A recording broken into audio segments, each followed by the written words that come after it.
every employee within an organization should be trained in sales. The sales process is designed to help reduce the guard of the customer. That's why it's designed the way that it is. Your value proposition may not sound like, wow, it's all bells and whistles, but how are you portraying it?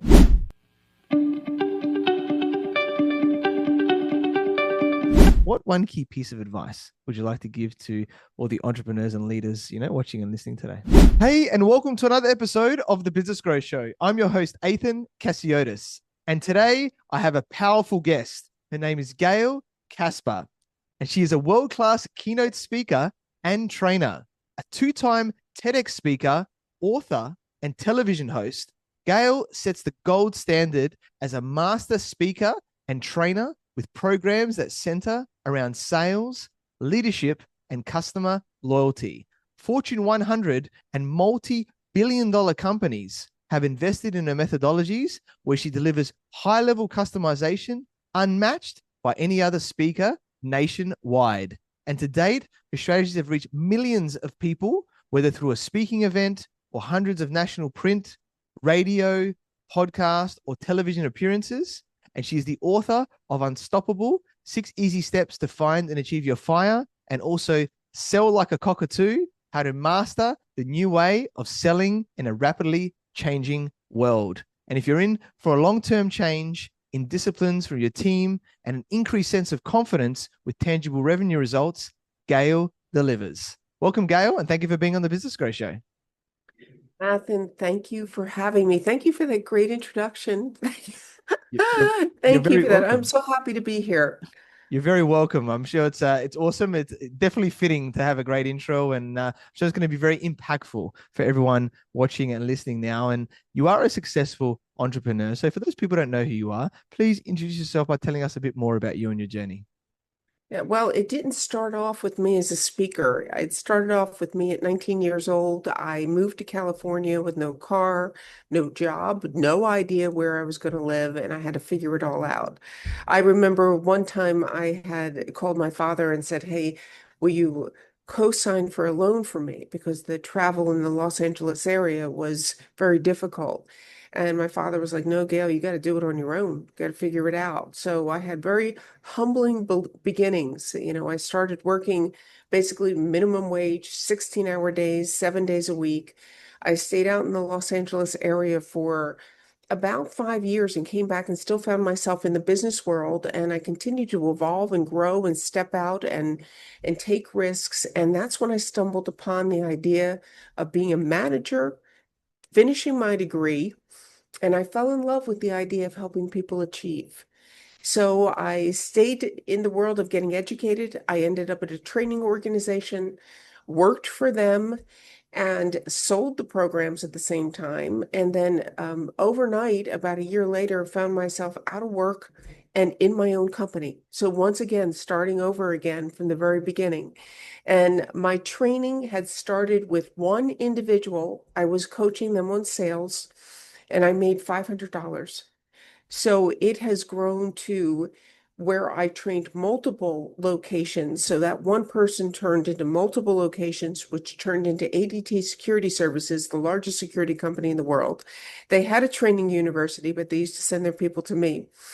And it just evolved from there. So it's just been a growing business and opportunity, and adjustments and bumps along the way, and trying to figure out best routes to go. I mean, I don't think as an entrepreneur you ever have it always all figured out. You just have to keep taking action and keep making things happen. And here I am today. So Yeah, awesome. What a story. And I love hearing this. And, I'm similar, we didn't get anything given to me as well. So I love those beginnings. And I think, the hard work, right? The discipline, those behaviors and habits that you built early on definitely would be helping you, because like you said, there's a lot of ups and downs in the world, and we just keep going. And then, you've put yourself out there, continue to learn and grow and make a big impact. And that's awesome. I love people having a go. And I'm like, just like I'm sure you'll agree, it's like, and it's still going up, right? We're still on a journey of growth over time. Yeah, it never stops, we right? we are, but I have found, and I don't know if you see the same thing, but it's really about continuing to get educated. in different ways. And that's one of the reasons I love your podcast, because it's kind of like what can stimulate my brain to want to do more, to learn more, to be more. And it doesn't stop, especially today. We have a very sophisticated society. Y'all are real smart. We know that. So we get challenged to kind of step up the bar to bring you more and more. Yeah, definitely. It's so awesome. And yeah, just such a great medium podcast. And yeah, awesome to have you here. And I think sales to me is the most important skill in business because you could have the best product or service in the world, but if you can't sell it, then you've got no business, basically. So I think what you're doing is so impactful. And I'm sure, obviously having all these big companies, everything that you're working with and all of that, is very valuable to them and what you've done. So tell us a little bit more about sales, I guess, generally, right? Because everyone's got, I guess, a different perception about sales what is sales as you're seeing it in the world today? Yeah, and first off, everybody's got it in them to do it. You've got it in you to do it. There's two pieces to it. There's one piece of it where you have to go out and find it. So find that opportunity to get in the door to present your product or your service. And then the second part of that is how do you present? So the first part is where a lot of salespeople get stumped because, how many of us really want to cold call? How many of us want to get into the field? How many of us want to really find business? It's a risk. You go out in the field, you get hit in the face over and over and over again before you finally get those opportunities. But once you get in the door, that is your chance to differentiate yourself. And there are two pieces to the puzzle that I say to people, and I emphasize these in the book, Sell Like a Cockatoo. Number one, your value proposition. What makes you different? What makes you better? Why should someone purchase from you? Why should they believe in you? And the second part of that is relationships. How effective are you at building relationships? You and I both know that so many people today are online. I don't know about you, Ethan, but I get so many requests to purchase something on LinkedIn. So it's constant people trying to reach out to you. Today, more than ever, it's really gotten back to face to face. It stopped it for a little bit, but really we got to build those relationships, stay in contact with somebody. Yeah, it's so good. I love all of that. And I think the first part where you were talking about like the cold calling, getting out there and like getting the nose, I think that's the most like resilient thing that you can do in the world today. There that everybody should do. Because once you've heard that many no's, it doesn't matter, right? Like of what happens after that. You just keep moving on. Would you agree in that mindset side Oh of my things? gosh. It's like this is where my other book, Unstoppable, the systematic attitude development technique, that comes into play because it's all about being logical versus emotional. You can't take it personally. You got to keep going. And I want to tag off of something that you said about everyone learning sales, everyone doing it. My programs are designed for all employees. And every employee within an organization should be trained in sales. Every position is dealing with sales on one level or another, or interacts with a customer and needs to know what is that sales process? How do you do it? I believe that kids go into school, learn sales, do sales, build the confidence, take the risks because it will ultimately take you through life. Yeah, definitely. And I think kids like whether you want to try and find the partner at some point or even your kids trying to convince you to buy them the ice cream, it's all sales, right? In the end, you've got to be able to influence It someone. is. It is. It does not go away. And people have a negative connotation about it. But really, the sales process is designed to help reduce the guard of the customer. That's why it's designed the way that it is.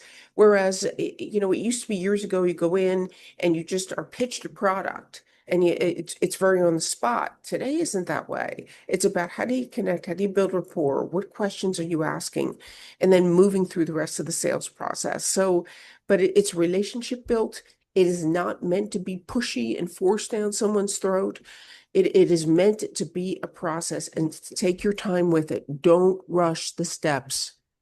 Yeah, I love that. And yeah, I agree. I think now it's like funny, COVID, obviously a lot of things are online and everything there, and we couldn't see people. And now I think there's definitely a more of a push for in-person connection or at least visual connection, like what we're doing here, if we can't be in that place. So, Yeah. but the face-to-face, I think, is definitely there. And like I do it sometimes even for partnerships, right? So, I went to the US and I purposely went out my way to go see someone, and that created a partnership. Now I've been invited to go, to Spain to go to an event, right? And I love that's an invite only thing because I went there, I built the relationship, and now I'm going to go over there and build other relationships because I went and saw the person. So whether you're selling directly, whether you're trying to find partners or other things, it's going and seeing someone is so valuable. that.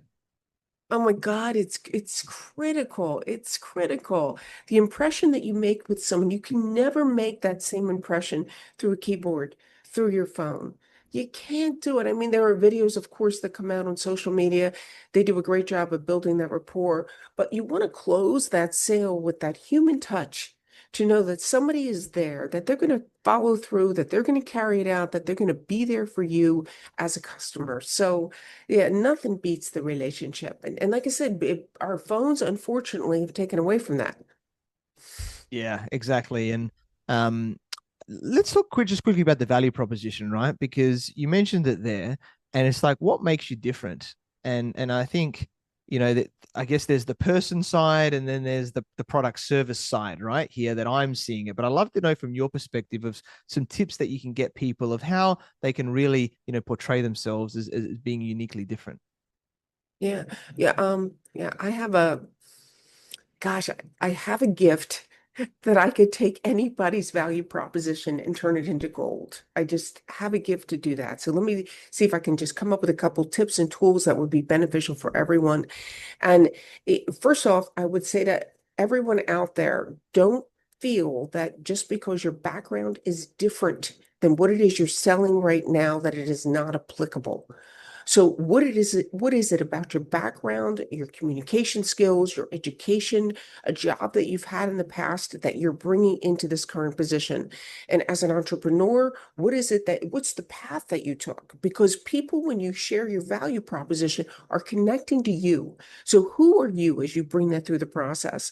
And then step two would be that product. What is it? How is it made? Or in terms of service, what is it that you're offering in terms of delivery, in terms of how you do it? But what makes it different than others or comparable? Again, you're selling you. So even if you have a product that's similar to somebody else, are you connecting more effectively with that customer? So your value proposition may not sound like, wow, it's all bells and whistles, but how are you portraying it? So number two would be really bringing you to the table when you're sharing it, regardless if it's better or if it's the same as another product. And number three, I would say to know it, every piece of it, to be able to recite it like the back of your hand, straight through, like you're in a marching band, but you can recite that value proposition. Because the more you know it, the more comfortable you are with it, the more confidence comes through, and the more people believe you. So those would be the three things that I would share.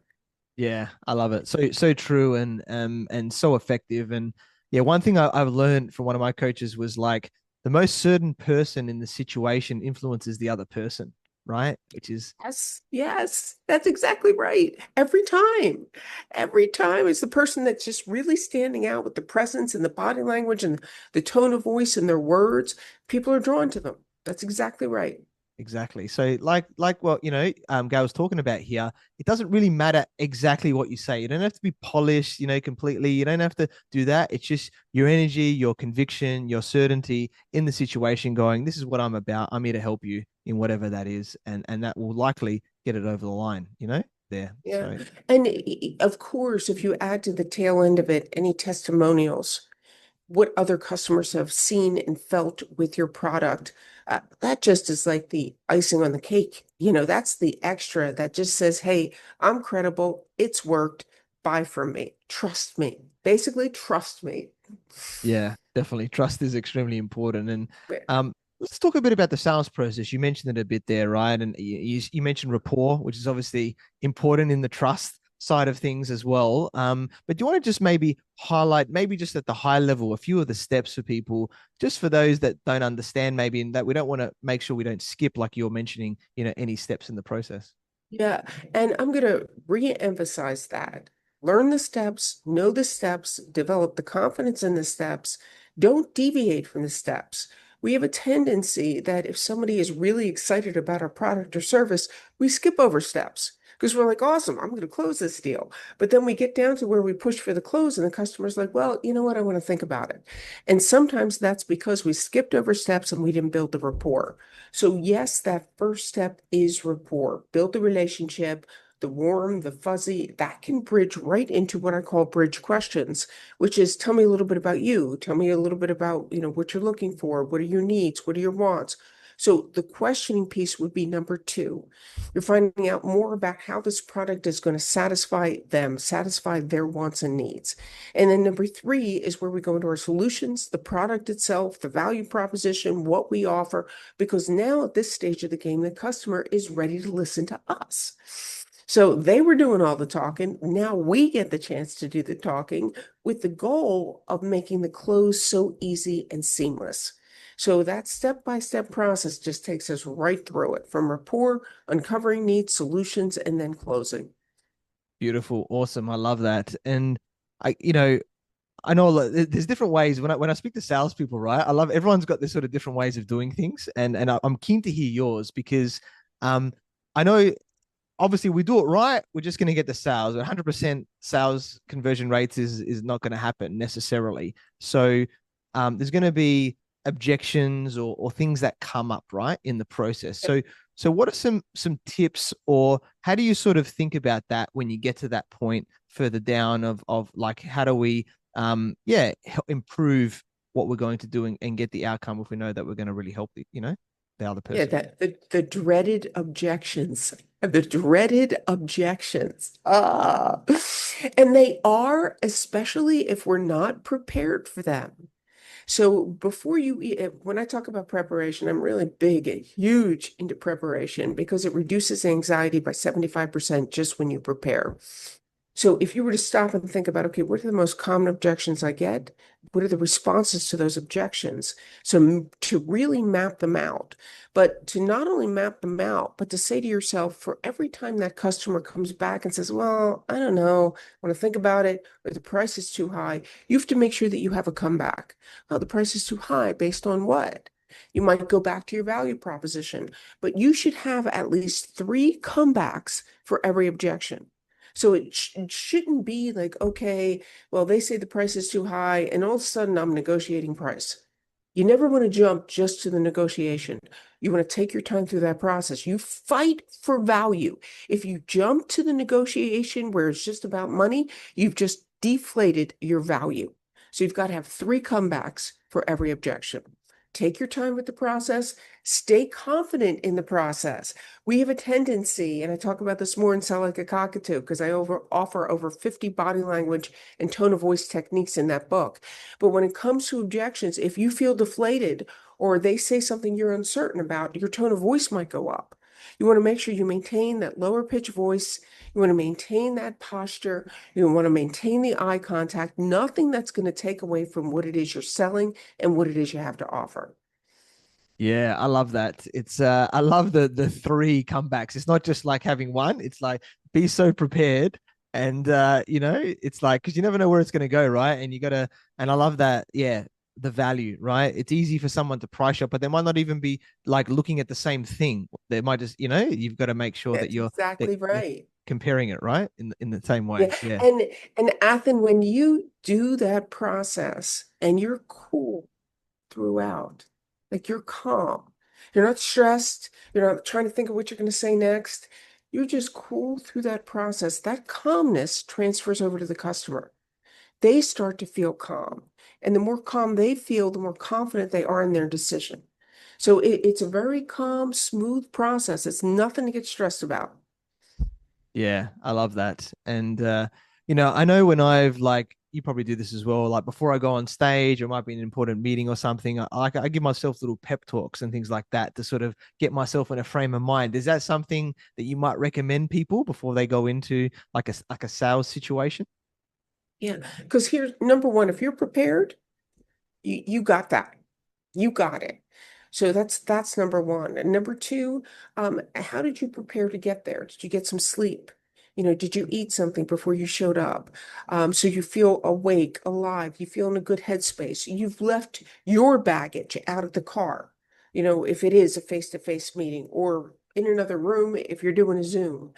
And then, yes, it is like, how do you talk to yourself? Hey, you know what? You might have just been through 5 no's. That doesn't mean this one's going to be a no. So we don't want to transfer that same feeling into the next call or the next meeting. So absolutely talk to yourself. Hey, I got this. It's part of the process. Every no leads me to a yes, and keep going. Yeah, definitely. It reminds me when I played tennis actually, because it's an individual sport and you lose a point and you've got to like refocus yourself to make sure that you're back into it. Otherwise, you could lose many points in a row if you don't do it. And I think it's a similar thing, right? Of how it works there. Yeah. Yeah, it absolutely is. Absolutely. Yeah, love it. Let's talk about leadership now, because you work with not just, smaller organizations, but very big organizations as well. So you've got a lot of people, like you said, everybody should know sales no matter what their role is and how they touch the customer journey. But obviously the leaders are important in this process as well. So how can the leaders get their involvement in the sales process to really make it as beneficial as possible for the company? Yeah, well, first of all, they've got to be proficient, right? They've got to be proficient in all the steps. They've got to set the example. When they have it in place, their team will have it in place. Number two is weekly training. What are you doing to get your team together to challenge them? Role playing, as much as people don't like to do it, who does? And in front of the group, right? I don't want to put myself in front of the group. You do it. You take those biggest objections, you map out what the responses can be, and then you put them together to make sure that they're practicing and rehearsing them.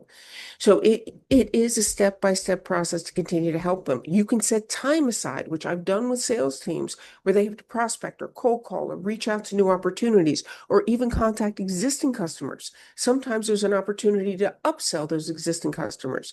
So what are you doing to stay in the trenches as a leader? In other words, your team, that you might want to think they're in sales, you're independent, they're going to fly by themselves. They need you. They need you when things aren't going well. They need to hear the great things when things do go well. They need to know that you're there. Be involved, be invested in the process. Yeah, I love that. So true. Lead from the front and really set the example, and the standard Yes, for everyone, right? Um, yes, exactly.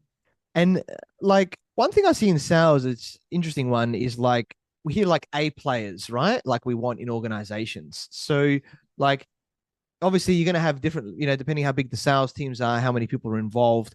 Like how can we, whether it's recruiting or just like growing people within the organization to get to a certain level of, being the type of salespeople that we want, in the organization. So, in other words, are you saying take the people that are there, make them better, or bring in Yeah, well, top? it's almost a double question, because I think we could hopefully bring people up, but also is it, do we have to find people sometimes as well? Yeah, yeah, you know what? And depending on what the sales role is, sometimes that's a tough thing. So if you're bringing someone in, number one, what are you offering? What are you offering? And really, that's where the training, the involvement, the investment, staying in tune, making sure that they are good to go before you let them go on their own. And in terms of qualities that you're looking for, think about that. What are the core competencies that you want for that specific role? Are they dealing just with existing customers, or are they going to be dealing with new customers? It's two different mindsets that you're going to have in place. So the core competencies have to be there.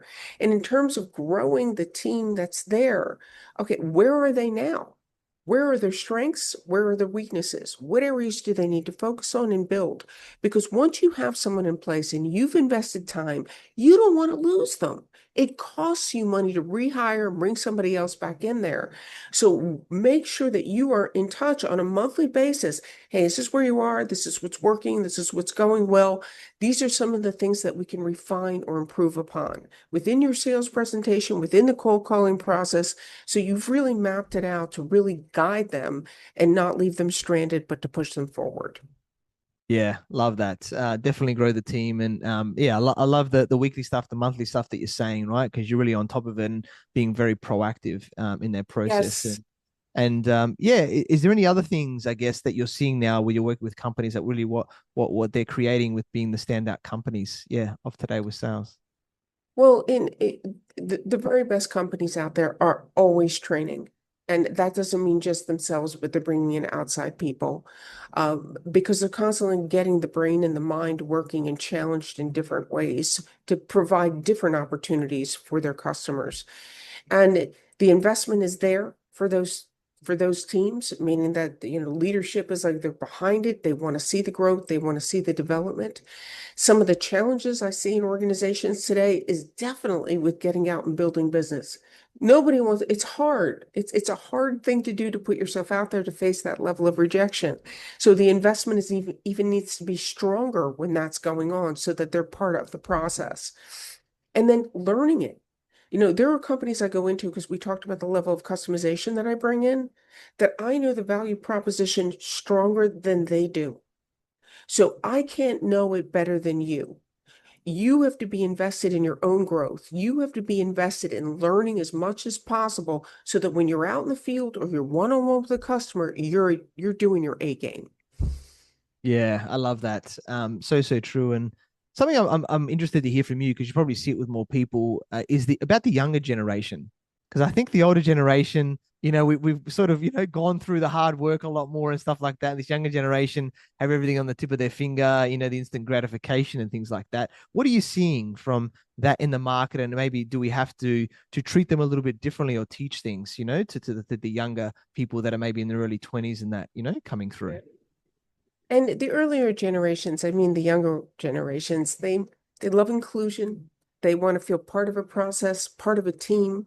They're thinking about the environment, the world. So, number one, we want to make sure as an organization we have those focuses in place because that's going to attract them and to make them feel part of that team and the creativity that they can bring. So their ideas, they want to know that they're part of a process. But the other piece of that, if we're really going to keep them motivated, is we need to make sure that that interview really says to them, okay, these are what the expectations are. These are what the core competencies are, to get their thoughts, to get them involved in the interview process, because if we're not asking the right questions in the interview, then they're going to think that, okay, well, I can show up 5, 10 minutes late. That's not a big deal. And when 5, 10 minutes late, it's a big deal. We need you here. We need you here at a certain time. You got to show up. So we've got to make sure that we're clear on our end so that they understand all sides. So be there for them, yes, but at the same time, make sure don't relinquish you, because one bad apple inside your group can bring everybody down. And if you're just trying to get by with that person, the morale of the rest of the team is going to drop. Yeah, definitely. So important. Let's talk a bit about metrics now, because I think it's important in the business to know your numbers, right? Generally in the whole business, but especially from a sales perspective here. So what do you think are some of the key metrics, the organizations, or what do they look at there to make sure they know where it's at and that they can improve also, by the numbers going forward? Yeah, well, a lot of organizations, they're looking at gross. They're looking at what is going on. How are we going to get a higher number based on as whatever that product or service is that they're offering. So gross is very important when it comes to just the metrics overall. And we want to be looking at, okay, what is the cost of our product versus what are we selling it for, and how much negotiation elements can we keep in there? How are we structuring our bonus programs so that we can get over quota and grow at least 10% every single year? So there's a lot of different things that organizations are doing right now. It depends on the product or service that's really being offered. Yeah, awesome. And just talking a little bit, because you mentioned bonuses, and I think there's always, and it's a little bit different in the US compared to other countries as well, of how they structure sales stuff. Because some people might, and it depends, like you said, some people might be nurturing current clients as more of account management compared to like real business development, going out there and doing outbound stuff to get clients. But from structuring it from like a salary wage perspective to commissions to bonuses and things like that, what are you seeing is an ideal way, or what I guess motivates people well as well to, to be able to get the results and them, selling as much as we can? Yeah, and it depends on the size of the organization because I work with companies that also have stock options. So here I am, I'm earning my salary, I'm making good money, but I also have the opportunity to gain stock options. Other organizations, if they hit quota, then it's maybe a $500 bonus that goes with that. So really it's stopping and saying to yourself, okay, Where are we seeing the success? Where are we keeping the people? But also being willing to bend because some organizations they don't want to relinquish those dollars and cents, but yet we have to share it with the team to really keep people on board and move the company forward. And we don't want to lose our good people. So we want to be thinking that we want to pay them what they're worth. Yeah, definitely. And I'm just thinking outside the box here. So obviously, salespeople that there should be commissions and bonus structures and stuff involved to incentivize them.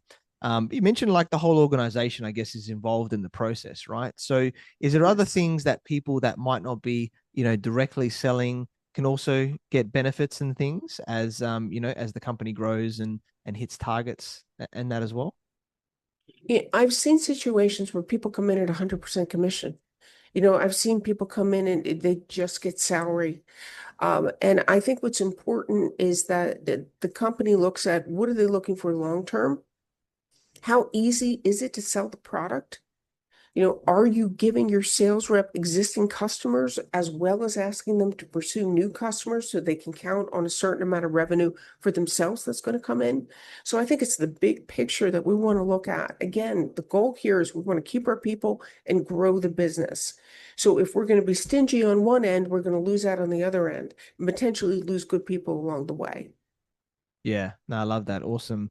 Um, one topic that I speak a lot about, interested to hear your thoughts, is around AI, right? Because AI is changing the game a lot now with businesses, and there's the automation side, but I think there's a lot of stuff about gathering information and helping us in business and even in the sales process about what we do. So, what are your thoughts around AI and what you're seeing of maybe how it's evolving, in sales? It's insane. It's insane. But Athen, can't you tell when a letter is written through AI? I can tell. I can tell. Like, I can't stand that. I want to be able to read a letter that somebody actually wrote. Now, refining it, you want to check grammar, you want to check certain things. I totally get that. I think AI is a fantastic tool to do research.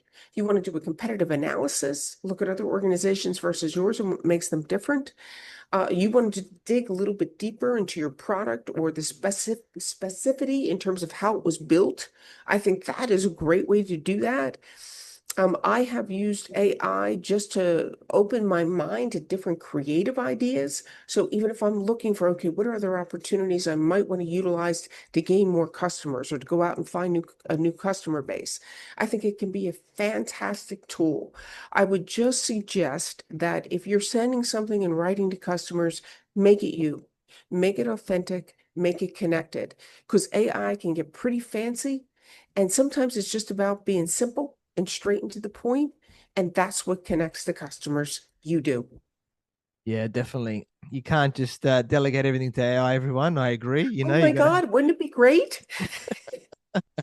especially not now anyway, but maybe eventually they'll know us really well and they can duplicate us. But Yeah. for now, it's not the case. But I think, yeah, like what you were saying, Gal, it's like use it for certain things to be able to, if you need to get information fast or whatever, that's where it's Yes. great.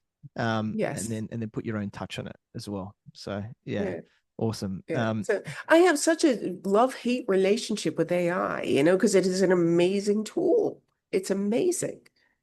Definitely. I'm interested to see, yeah, eventually when it goes into robots and things like that, at some point of what that's going to change. I know Elon's, putting it into homes originally, but what will be in business later will be an interesting thing. But we'll just have to wait a little bit longer for that one, I think. Exactly. Exactly.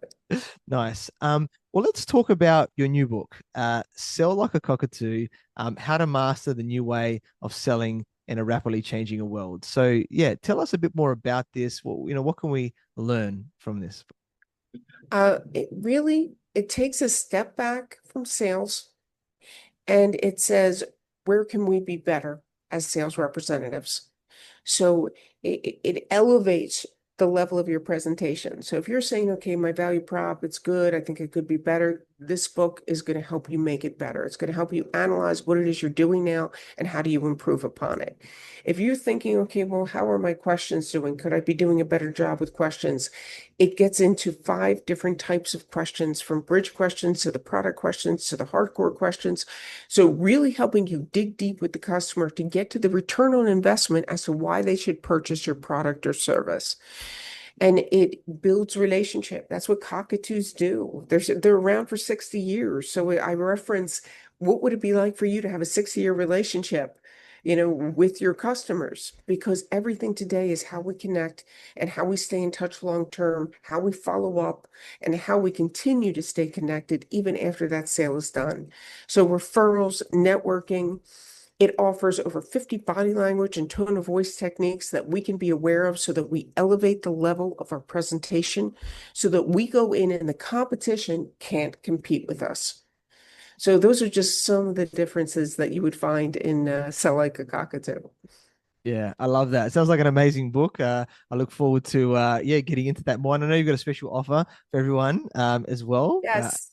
Yes, which is a free download of it as well. So check the show notes, everybody, because as you can see what Gail's saying here, right? It's not just the strategy here, but there's the tactics. There's the specific things in there of what you can do, the questions to ask, the body language, all of these elements that become part of it, which is gold, right? And eventually, we want to get to that unconscious competence, right? That's the way I would think about it with sales. Would you agree on that side? Yes. Yes. Yes. Um, you're never there. I think that's the bottom line. You can do great, you can do awesome, but as soon as you sit on your laurels, you're missing out. There's always a way to improve. And, this program, books, the research that you do, the practice that you put into your presentation to make yourself different, to make yourself better, so that no matter what that customer throws your way, you are ready to go. Because the more confident you are, the more calm you will be. And that gets back to what I said earlier. The more calm you are throughout that presentation, that customer feels that. And that comes across as confidence to them. So they feel like, wow, okay, I can trust this person. I want to buy from them. So my book is about that preparation piece of it. Where can you fine tune? Where can you pick it up? Where can you take it up a notch so that when you're doing your presentation with your customer, you're there, you're present. You can't be present if you're trying to think about what you want to talk about. You just can't do it. So if you know where you're going to go, you can be present with the customer, and that's where the relationship is built. So winging it does not exist in my world. I've got to tell you, it does not exist. I love it. Yes, so true. And there's so much gold there. And what you reminded me was a great reframe I got from one of my coach mentors, where the old saying was practice makes perfect. However, nothing's perfect, right? And you can always improve. Whereas the better saying is practice makes permanent there, right? Oh, Have you heard that I one before? love that. I have not heard that. But preparation does rewire your brain. It rewires the brain because you're doing something. That repetition reduces fear. So all of those elements you're bringing in front of someone. And one of the biggest challenges I see with sales reps is they go into a presentation, they're not prepared. If you're not prepared, then how can you expect to sell the product? Why should somebody trust you? You're not even ready. Definitely. And one thing I always do in business, and it can be like in sales meetings or partnerships, is also I used to play chess growing up. Is thinking many moves ahead. So it's like going, well, if they say this or if this happens, then I'm prepared for that as well. Do you agree in like predicting Oh my things? God. Like that is a great game. If they say this, you do that. If they say this, you do that. That's a great game. Because first of all, they're always going to come up with something outside of that. But because your headspace will be calm, cool, and collected, you'll be able to handle that one thing that you weren't anticipating. It's because you've got everything else down. So if they throw you off, it's going to be like, hey, that's a good question. I'm going to have to check on that. You can go with it. Whereas if they're just hitting you left and right, you don't know which direction to go. Yeah, definitely. So amazing there, and and always being ready, right? In that element of no matter what happens, you've got the goods, right? As we always improving in that process. Exactly. Yeah, love that. And Gail, you said so much gold with us here today. And I guess as we're starting to wrap up, what one key piece of advice would you like to give to all the entrepreneurs and leaders, watching and listening today? Take it all in, listen to your people. You put yourself through the sales process because when you've done it yourself, like you're in the trenches yourself, like take yourself back a notch, humble yourself, really see what they're up against so that you're in the best spot to support them and help them move forward because you've obviously got the knowledge, you've grown the company, you're ready to move it to the next level, but get back in the trenches again, get back in there so you can feel what they feel and then grow. Love that. So, so true. And yeah, we connected through our network, learned about your awesome journey from, no job, no car, from nothing, like you said, right? And now living, to now being a world-class, keynote speaker, trainer, making a massive impact in this world. You're an amazing woman, so knowledgeable, such great energy. And I know it's like late at night, where you are right now. And then you've really brought it here today and gone with the flow and everything. And so, and I think that's a true testament, to your nature is like, there's no excuses, right? In life or sales or whatever. Like you said, don't worry about the baggage or whatever else. You're here, you're present, you make an impact, you're influencing people always. And you've definitely done that here today, for everybody. So I'm very grateful, that you've done that and had you on the show. And I'm sure you'll continue to help businesses and people increase the sense of confidence and get tangible revenue results and really, improve their sales and everything that comes from that. So very grateful that we connected. Look forward to partnering as well together, Gail. So yeah, how can people find you and get in contact with you? They can go to my website, which is gailkasper.com. So it's GAILKAS as in Sam, P as in Peter, ER.com. That is the easiest way to do it. You can find me all over social media too. So follow me if you would love to have you follow me. But yeah, absolutely through my website is the easiest way. And it's got all my materials and online classes. Everything is right there. Beautiful. Well, definitely check it out, Gal. There on her website, on the personal brand, her name, all the socials there. She obviously got the free download on her new book, so make sure you get into that because that sounds amazing. I look forward to delving into that as well shortly after this. And yeah, it's been a real pleasure interviewing you. Thanks for being on the Business Growth Show.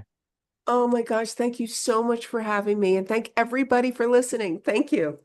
Thank you for watching and listening to the Business Growth Show, where we talk about everything on business growth. And please like, subscribe, and leave us a 5-star review. You can find me on LinkedIn, Facebook, Instagram, and YouTube as Ethan Casiotis, or visit my website, ethancasiotis.com. And if you want to grow and scale your business, you can reach out to me on any platform to see if we're a good fit.